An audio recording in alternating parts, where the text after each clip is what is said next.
bottom bunk saturated with the rancid fat of this human whale. Beached on a stale mattress, this repulsive mass lays ravaged and marooned by the filth of Western decadence. This obese slob, this pitiful cunt, a man so heinous he's physically unable to walk without a stick. This soon-to-be carcass is our welcome each morning. His mass-heaving gut, his fat, pothole-ridden face, his eyeballs locked onto that ever-encroaching abyss.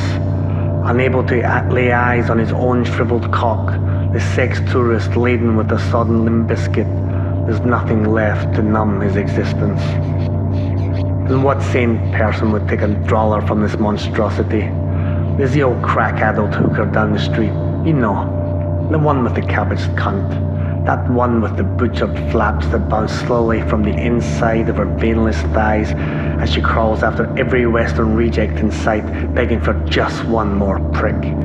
Even this insipid slut is out of reach, unattainable as the toxic balloon can't make it past the couch in the next fucking room.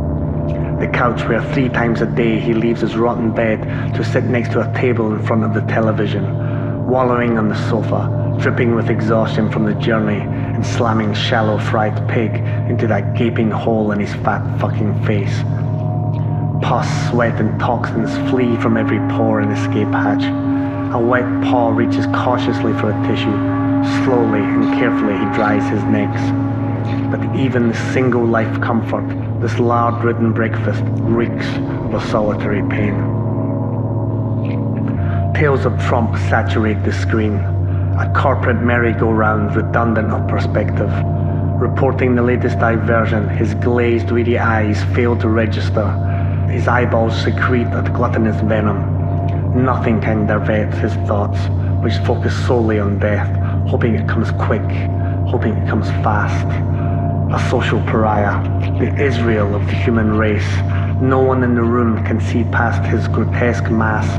No one can acknowledge his wretched existence. Returning to his stinking bed, the shuffling cadaver reeks of stale piss.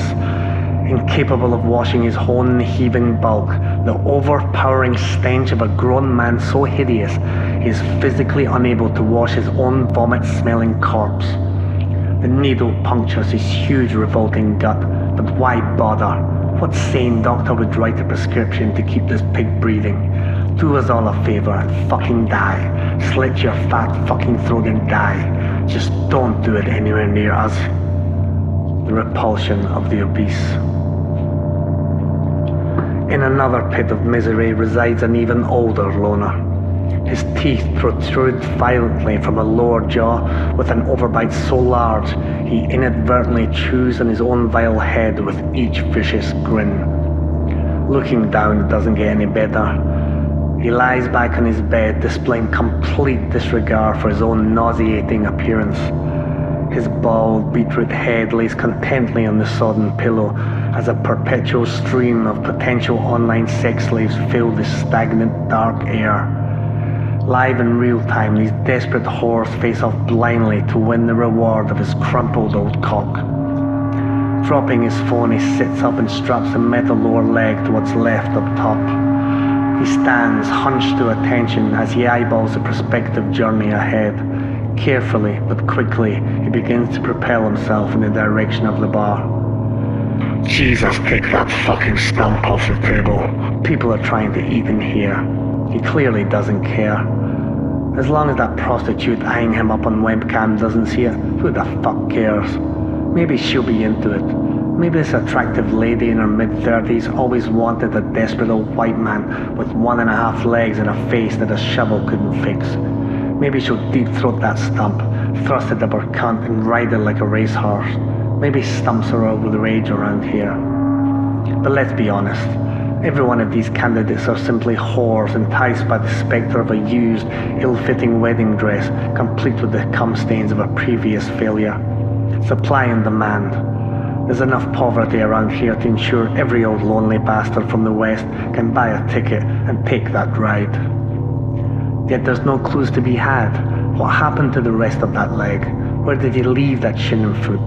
Maybe someone took it. Maybe it was blown off by a landmine as he chased some wave through the jungle, trying to bludgeon her ass. but we aren't likely to find out, as not a single soul will even glance his way. The repulsion of the hideous. Just across the room, a conversation is taking place between a middle-aged man and a girl in her early teens. Meet Eric, born and raised not so far from here. After finishing high school, he studied in Chicago and has resided there ever since. He has recently returned to visit family and friends on an extended vacation. Tonight he is joined by his favourite sister, who still calls this place home. The same sister with a high-level government job, but most importantly, she explains, a position with direct access to this particular president, making a big noise at home and big waves across the ocean. Eric is everybody's friend, a really great guy, they tell me, an absolute legend. Sure, sometimes he drinks a little too much, but the guy knows how to have a good time. Eric always makes sure everyone has a drink, a real man of the people. No one can resist his charm. The man with no agenda, they willfully ignore his motives. The Air Force One cap adorns his skull, visual proof of his allegiance to the flag, a true patriot and model citizen. The broad smile and twinkle in his eye joyfully deflect any negativity coming his way. His perfect complexion belies his age, his charisma and charm mask his intentions. With a long sigh of contentment, Eric slowly arises from the chair. He beer and gazes intently at the near empty vessel. He shrugs in quiet resignation, tipping the warm remains gently down his throat before nodding courteously to the adoring public gathered round. A quick flash of that immaculate white grille seduces the room into grateful submission. He reaches across, takes her politely by the hand, and leads her to his room. The excusing of the morally repulsive. Repulsive.